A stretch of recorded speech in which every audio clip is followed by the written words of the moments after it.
Hi friends, welcome back to Moni Spicy Kitchen. இன்னைக்கு நாம என்ன ரெசிபி பார்க்க போறோம்னா ரொம்பவே ஹெல்த்தியான பூரணம் கொழுக்கட்டை. அதுவும் ப்ளூ கலர்ல ரொம்ப ஹெல்த்தியா பண்ணியிருக்கோம்.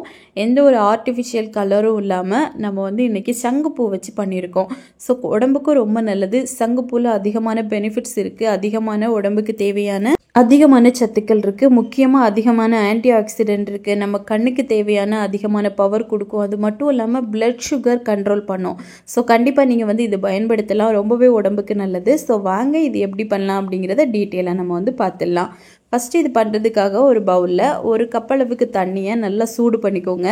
இதில் ஒரு 40லேருந்து 50 போல் சங்குப்பூ, நல்லா ஃப்ரெஷ்ஷான பூ, நீங்கள் கொஞ்சம் காய வச்சு கூட எடுத்துக்கலாம். இது எல்லாம் உள்ளே போட்டு நல்லா தண்ணியை கொதிக்க வச்சு நம்ம காய வச்சு எடுத்துக்க போகிறோம். நீங்கள் 1லேருந்து 1.5 கப்பு தண்ணி ஆட் பண்ணிக்கலாம். இப்போ நல்லா கொதிக்க விடுங்க. தண்ணி நல்ல ப்ளூ கலரில் நம்மளுக்கு சேஞ்ச் ஆகும். உங்களுக்கு பார்த்தாலே தெரியும்.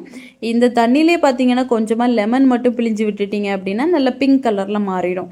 ஸோ தண்ணி காய்ச்சி இதை வடிகட்டி நம்ம மாற்றி எடுத்து வச்சிடலாம். தண்ணி நல்லா சூடாக இருக்கணும். இப்போ ஒரு பவுலில் 1 கப் அளவுக்கு அரிசி மாவு, இது கூடவே 1/2 டீஸ்பூன் அளவுக்கு உப்பு போட்டு நல்லா கை வச்சு மிக்ஸ் பண்ணிடுங்க.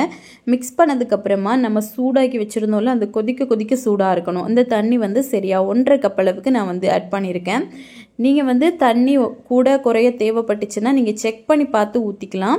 ஸோ உங்களுக்கு அதிகமாக தண்ணி இருக்கிற மாதிரி இருந்துச்சு அப்படின்னா நீங்கள் வர மாவு கொஞ்சமாக போட்டு பிசைஞ்சு எடுத்துக்கோங்க. இல்லை தண்ணி கம்மியாக இருக்குது, மாவு அதிகமாக இருக்குது அப்படிங்கிற பட்சத்தில் நீங்கள் எக்ஸ்ட்ராவாக சூடு தண்ணி கூட இதில் ஆட் பண்ணிக்கலாம். இப்போ ஆட் பண்ணிவிட்டு நல்லா ஃபஸ்ட்டு இந்த மாதிரி ஸ்பூனும் ஸ்பேச்சுலா வச்சு நல்லா மிக்ஸ் பண்ணுங்கள். கொஞ்சம் சூடு கைப்பு இருக்கிறதுக்கு அப்புறமா நம்ம கை வச்சு நல்லா பிசைஞ்சு எடுத்துக்கலாம். மாவு பார்த்திங்கன்னா கொஞ்சம் இடியாப்ப மாவு பதத்தை விட கொஞ்சம் கூட லூஸாக இருக்கணும். ஸோ இந்த அளவுக்கு பர்ஃபெக்ட் நம்மளுக்கு. இப்போ இதுலேருந்து உங்களுக்கு எந்த சைஸுக்கு கொழுக்கட்டைகள் தேவைப்படுதோ அந்த சைஸுக்கு மாவு தனித்தனியாக நம்ம ஈவனாக இந்த மாதிரி உருண்டைகளாக பிடிச்சி மாற்றி எடுத்து வச்சிடலாம். ஸோ இது இந்த மாதிரி வச்சுட்டோம் அப்படின்னா நம்மளுக்கு ரெடி பண்ணும்போது ரொம்ப ஈஸியாக இருக்கும். இப்போ இதை மூடி மாற்றி வச்சுருங்க. இப்போ ஒரு கடாயில் 1 டேபிள் ஸ்பூன் அளவுக்கு நெய் சேர்த்துருக்கேன். இதில் ஒரே ஒரு நேந்திரன் வாழைப்பழம், இதை குட்டி குட்டியாக சாப் பண்ணி இதை போட்டுக்கலாம். வாழைப்பழம் சேர்க்குறது ஆப்ஷனல் தான், இருந்துச்சுன்னா சேருங்க. டேஸ்ட் வைஸ் ரொம்ப நல்லாயிருக்கும். இப்போ வாழைப்பழம் சேர்த்து நல்லா இந்த நெய்யில் ரோஸ்ட் பண்ணதுக்கப்புறமா ஒரு 10 போல் முந்திரி சாப் பண்ணி வச்சுருக்கேன், இதை போட்டுக்கலாம். ஒரு 10 போல் ட்ரை கிரேப்ஸ் இவ்வளோ போட்டு நல்லா மிக்ஸ் பண்ணுங்கள். இந்த டைமில் உங்களுக்கு தேவைப்பட்ட எந்த நட்ஸ் வேணால் நீங்கள் போட்டு நல்லா ரோஸ்ட் பண்ணி எடுத்துக்கலாம். இப்போ ஓரளவுக்கு இந்த நட்ஸும் பனானாவும் பார்த்திங்கன்னா இந்த நெய்யில் நல்லா வறுபட்டதுக்கப்புறமா துருவின தேங்காய், இது 1 கப் அளவுக்கு நல்லா ஃப்ரெஷ்ஷாக துருவி வச்சுருக்கேன். அதாவது மீடியம் சைஸ் தேங்காய், ஒரு முழு தேங்காவை நான் துருவி எடுத்து வச்சுருக்கேன். இப்போ இதையும் போட்டு நல்லா மிக்ஸ் பண்ணி எடுத்துக்கலாம். இந்த நெய்யிலே பார்த்தீங்கன்னா ஒரு நிமிஷத்துக்கு நல்லா ஃபஸ்ட்டு ரோஸ்ட் பண்ணுங்கள். அதுக்கப்புறமா நம்ம சுகர் ஆட் பண்ணிக்கலாம். நான் இன்றைக்கி நாட்டு சக்கரை தான் போட்டிருக்கேன். நீங்கள் சுகர் ஆட் பண்ணலாம், பனங்கற்கண்டு, அப்புறமா கருப்பட்டி, ப்ரௌன் சுகர் எது வேணால் போடலாம், ரொம்ப நல்லா இருக்கும்.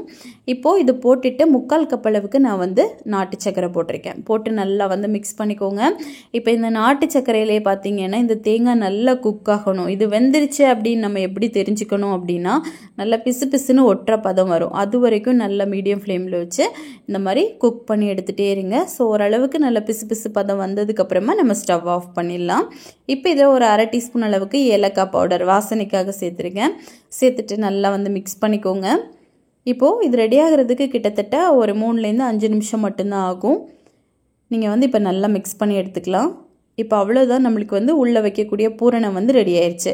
இப்போ இது கொஞ்சமாக சூடு ஆறுனதுக்கப்புறமா கை பொறுக்கிற சூடு வந்ததும் நம்ம தேவையான சைஸுக்கு உருண்டைகளாக பிடிச்சி மாற்றி வச்சுக்கலாம். நம்ம ஆல்ரெடி மாவு எத்தனை உருண்டைகள் எடுத்தீங்களோ அதே அளவுக்கு நம்ம இந்த மாதிரி உருண்டை பிடிச்சி வச்சுட்டோம் அப்படின்னா நம்மளுக்கு பண்ணும்போது ரொம்ப ஈஸியாக இருக்கும். நம்மளுக்கு கையில் பூரணத்தோட அந்த ஒரு இதுவும் இருக்காது. ஸோ ஈஸியாக ரொம்ப குயிக்காக நம்ம பண்ணி முடிச்சிடலாம். இப்போ தேவையான அளவுக்கு இந்த மாதிரி உருண்டைகளாக பிடிச்சி வச்சுக்கோங்க. இப்போ இந்த மாதிரி பாலித்தீன் கவரோ இல்லை அப்படின்னா வாழை இலை எது வேணால் நீங்கள் எடுத்துக்கலாம். பட்டர் ஷீட் கூட எடுத்துக்கலாம்.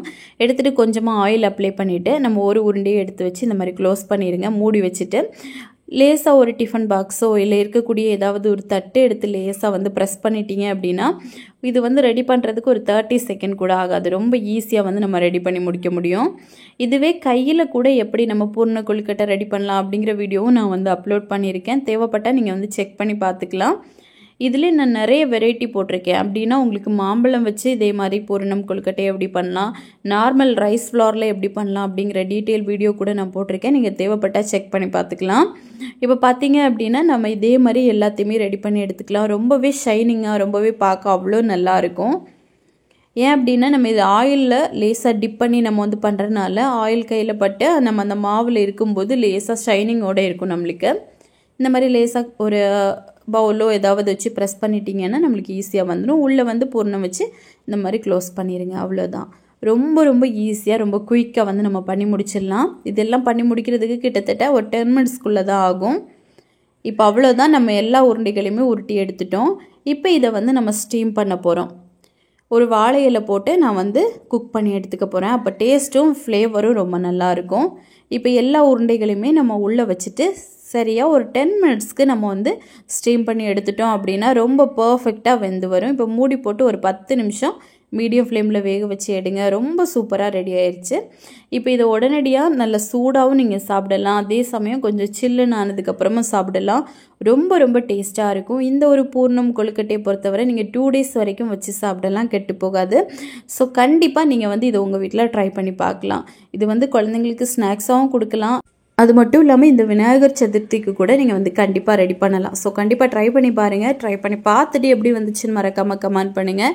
இதே மாதிரி இன்னும் நிறைய ரெசிபிஸ் வேணும்னு நினச்சிங்கன்னா மோனி ஸ்பைசி கிச்சன் சேனலை சப்ஸ்கிரைப் பண்ணி வச்சுக்கோங்க. லைக் பண்ணுங்கள், ஷேர் பண்ணுங்கள். நெக்ஸ்ட் இன்னொரு வீடியோவில் உங்களை சந்திக்கும் வரை டேக் கேர், பாய்.